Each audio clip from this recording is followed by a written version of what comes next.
everyone to Cyber Talk with Nikolai show. Today we have exciting conversation with Rhonda Ribar about road to CISO role. Rhonda and I are friends probably for a good at least 15 plus years. So we worked together at Amgen, and then our careers took us in different ways. And now we're both on CISO roles. So I went one way, she went the other way, and somehow we ended up in this particular role. So I'd like to ask Rhonda to introduce herself right now, and before I start asking questions, and then we'll have this joyful conversation what it takes to be a CISO. Rhonda, on to you. Hey, everyone. So Rhonda Rebar, I'm the Chief Information Security Officer at ForcePoint, and ForcePoint is a security service provider. As Nikolai mentioned, our experience goes back at least a decade, and even actually my relationship with many of the leaders of IS Squared. My career in information actually started in the identity access management space. Got it, Rhonda. Yeah, thank you for that.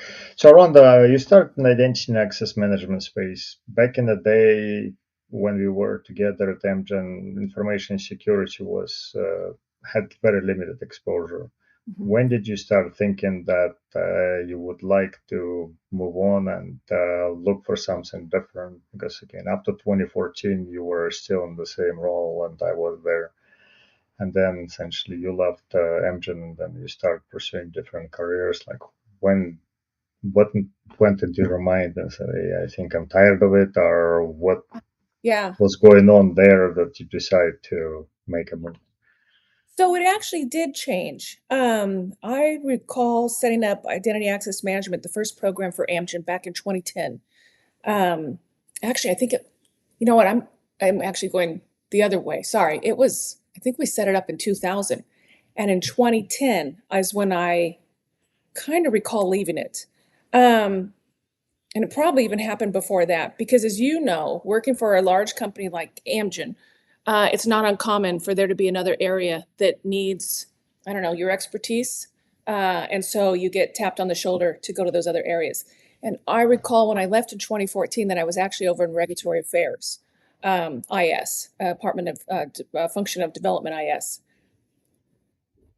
And so left identity access management. And I think, Amgen gave a great opportunity. It was essentially a way to take some time off, and focus on some personal opportunities. And so I took that in 2014, and that's where, today I'll probably speak a little bit to, the value of a network and having mentors. That's where I was able to rely on my mentors from Diana McKenzie and Spencer Mott. These are names I know you know, to kind of talk about what should be my next career path. And they gave really candid conversations. I had been fortunate that I came out of college, I found Amgen. It was a wonderful employer. But I was at a junction after taking that year off of work that if I went back to pharma, that's probably the only type of support I would be able to do. I had just spent that many years in it. And so they helped me, direct me to consulting. And so if you looked at my bio on LinkedIn, I went to SecureWorks, and they were in the security space. And so that gave me the opportunity to go back into information security and have that focus. And so that year off, I actually got my CISSP certificate. And since that move, I've been focused on security. Got it. So it's kind of like one of the things where you had an opportunity to think about it and decide which direction you want to go after all the things that you've done in your career. Yep. That led you to believe. You also obtained a CISO certificate, right? Yes, not CISA. Yeah. I got the CISSP, and then I've got the certified CISO. Right. Yeah. What role did it play in your career? How did you value that certificate versus CSSP? Because CSSP is usually like table stakes. If you're trying to get into security, you gotta have it. Or if you try to have a leadership role, that's typically something that of great value. Right. How did it your CISO certification play into the role, or was it kind of natural progression that you were thinking? if you're trying to plan ahead and something that would be valuable. Yeah, for me, I mentioned that I took that year off and then also had been tapped on the shoulder. And so my focus hadn't been information security. And having that certificate raised up that even though maybe my experience didn't seem aligned with information security, this new accomplishment ensured that I was. And so no doors were closed because I didn't have that certification. Got it, got it. So, from your perspective, were there any challenges or in stepping from one role into the other and trying to build your career in cybersecurity and taking on those roles? I know you spent Yeah. quite a bit of time at Dell Secure Works as Mhm. advisor and doing various things there, helping organizations to assess their risk and build their things. What challenges have you faced getting from point A to point B? Yeah, that actually was a pretty smooth transition because I went into consulting and I went into CISO advisory and other information security program development advisory opportunities. And again, you really do take with you your experience, good or bad. And fortunately, at Amgen, I had a lot of really good experiences. You know, they had as you know firsthand, they had a lot of mature security programs, and so even though I wasn't in information security at Amgen, I had awareness of those programs. They implemented service management, so I had responsibility for some of those programs in my functional area, and just knowing what good security looked like, what a mature program looked like, carried me into other conversations with other customers, and then it just kept building on itself, Nikolai. Because I'm going to other customers of different industries, different sizes, and I'm seeing how they too are. Maybe they've got one program that needs help, but I'm seeing in other programs where they're mature and it's operating efficiently. And so I just really walked away with a good understanding of how to solve security issues no matter what the company's size was, the industry, and the level of investment that could be made. Got it. Got it. Thank you for that. So, Rhonda, from your experience, like when you were transitioning, were there any moments that kind of are eye-opening moments when people go from one area to the other, and then all of a sudden they stumble on some kind of like big nuggets, like, wow, this is what I was hoping it would be, or it's like, oh my God, where I'm going into and why. Yeah, I really like. So I think a great realization and something that I still develop on is service management.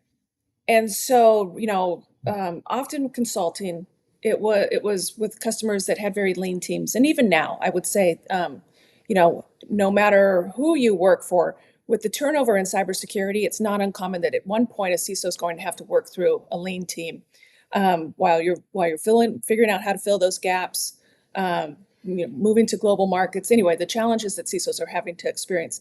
So I like the service management approach. And I think it aligns so well with information security programs, whether you use NIST CSF, whether you're using ISO. It's a way to empower your team, give them autonomy, but easily track how they're maturing those services. And so I think that was the kind of the big, that served me well in my previous role. And I have carried that with me to consulting and in my existing role. And it continues to serve me well. That's great. What about something that you had before that completely didn't work?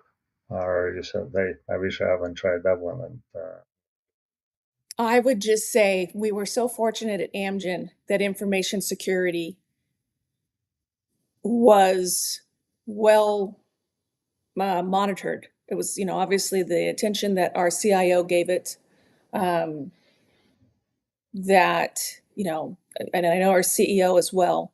In my consulting experience, that is continuing to improve, but that's not consistently the case across industries. I agree with that.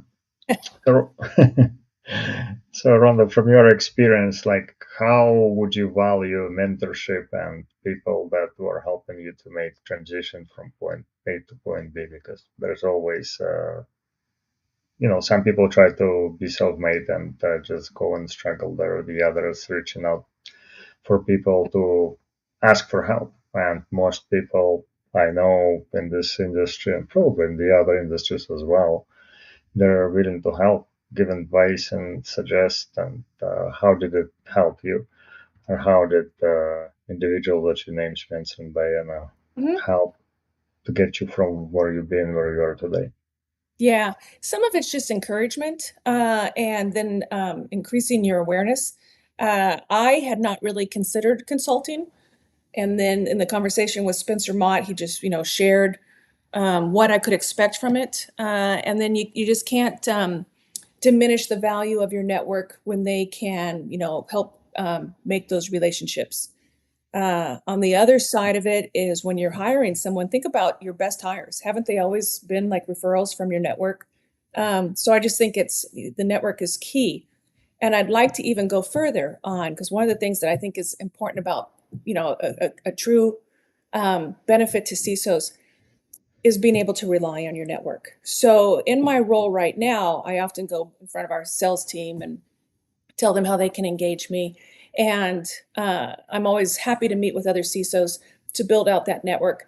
I'd be interested, Nikolai, to hear your thoughts. But for me, we're all on the same journey. We're just maybe at different levels, and we have different challenges with that journey. But all of us, are trying to secure our organizations. So that's why I think at a very high level why why a good network is so important to a CISO. Got it. So, if anyone starts on this journey, what would you tell them? Ah, so I think it depends, what they're doing right now. One thing that has worked really well for me, and it'll be interesting to see if I kind of continue with this pattern, but I really did like being in-house, uh, learning, what a good program looks like, learning any of the services that are within information security. And then it served me really well to go out to consulting, sharing my experience on how those problems could be addressed for my customers. And then I liked going back in house to make certain that I had a fresh understanding of the current challenges and how they could be solved and addressed. And so I think that's an interesting approach. Whether you start consulting and go in house or you start in house and go consulting, the back and forth I think keeps kind of your toolbox, your skill set current. It helps you to build more holistic view on the role. Yeah. You can see from both sides, and you can see perspective, and you can hear people complaining from different ways Yep. about the same thing. So it always definitely helps to shape you better as CISO. Yeah. So, from your perspective, where you are right now, what challenges do you have? What exciting moments in CISO career? What's kind of exciting about working, and it was in this role and my previous role, I've worked for security service provider firms. And with that, you get some kind of interesting insights. And so when I was at Dell SecureWorks, we had a counter threat unit. And so I got a lot of threat intelligence in-house, from my colleagues, just in a different function. Mm. And they were esteemed and reputable. So that was wonderful insight. Now I'm working for a service provider where we make data security services. And there too, we get to use our own products and I get to have influence into those products. And so that's the part that, I mean, you can kind of hear it in my voice even. That's the exciting part. When you're not, just when you get to influence, when you get that early insight, um, it's more like the leaning forward and truly adding value, which sometimes an information security department may struggle with. We're supposed to be the cyber cops, say no. Um, Having that opportunity to share my insights, the team's insights, and influence products, and get that early insight into threats is just really rewarding. So, in your current role, how do you see, I guess, CISO role evolving?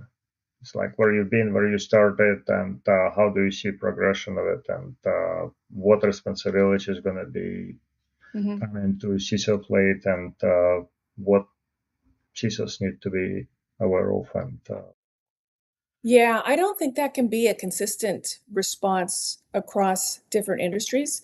It really comes down to what your business goals are. And so being a security provider, I know that the certification of our products is very important. The product security of our products is key. And so, you know, I see the role of where I can commoditize information security and look at a service provider like what we're offering. That would probably be advantageous for us to pursue versus building up that capability in house. That might not be the case for an industry that's highly regulated. And so I think it's just important to understand really what your business goals are and how information security can align with them. definitely, no, I agree with that. So, what other cool things you have done in your career? So, as far as CISO goes, so there are a lot of people looking for that role. Are there any downside or anything that you can share to say, yes, this is certain things and comes with its own territory? And sometimes, like again, there is difference between field CISOs, frontline CISOs, and Hmm. advisory CISO roles. They all have different responsibilities and carry different sort of workload and being able to do different things. Because frontline CISOs typically don't sleep at night Right. and they Right. do a lot of different things. But from your perspective and experience, because you were in CISO advisory role, so I'm pretty sure you've seen a lot Hmm. and conversed with a lot of CISOs now, you've been in the role that you're in. What would you say some of the things like if you not doing this, that CISO role probably is not your thing. You probably need to look for Uh, something different. yeah. Like there gotta be some things to say, hey, you cannot take the pressure. Probably not gonna be the best position that you're gonna put yourself in because Yeah. it's not Yeah. an easy role to fill.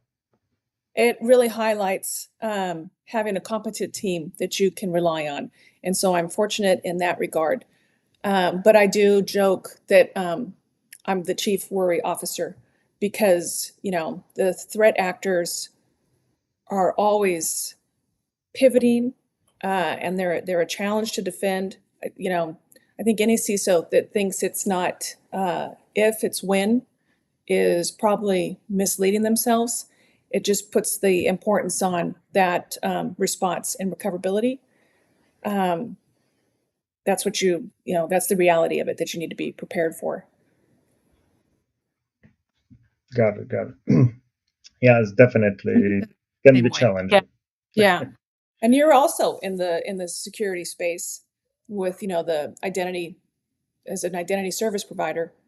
And so that increases the pressure because you know that threat actors are considering those services to leverage to get to your customers. Yep, definitely. Identity is in the front line right now. Everyone likes to steal credentials. Yep. There's such a dependence on the human, on the actual employee. Yeah. Got it. So Got that's why I bicycle and that's why you jump out of planes. it. Yeah, totally understandable. Yep. So, Rhonda, from your experience, usually I ask people to share something that fun and exciting. Have you come across in your career either CISO or identity and access management that you still remember and it puts a smile on your face Oh. that you can share? So just team development. I've been really fortunate, and that's I think Nikolai how our paths crossed, how my path crossed with your CEO Bala Ramaya, in being a part of really good teams. And it was teams that were beyond just like showing up to work. They were teams that liked the services that they were responsible for, and they were curious. They were curious to always, ensure that the service was maturing, to check out different technologies, always kind of challenging the situation, and that was fun. Seeing what could be developed in a collaborative environment, all of that is the fun and rewarding part of, I think, any information security and beyond that, IT professional. Thank you, everyone, for joining us for part one, Road to a CISO role with Rhonda Rebarb. Stay tuned for part two. Thanks for joining us. For more information about these topics or IS Squared, please go to www.issquaredinc.com.